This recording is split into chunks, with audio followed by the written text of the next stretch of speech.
So a question I get a lot is what happens when I get back in there and it stops advancing? It spins out. We call that a spin out. It's hard to tell sometimes if a pile's spinning out because it's too hard or if it's spinning out because it's too soft. But the answer to either one is to, number one, be sure you're using a square shaft. Number two, be sure you've got plenty of hillocks.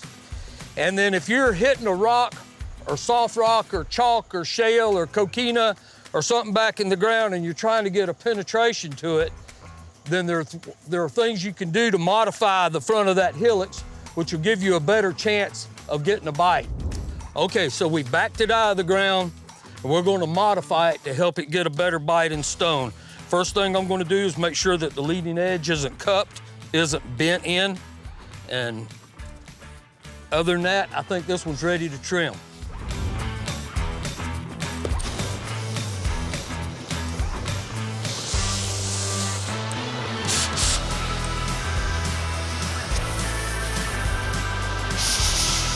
So we've cut a dough toe in the end of this to try to help tear the dirt up ahead a little bit. And we've cut a taper in this front hillocks, starting with just above the weld, down to nothing.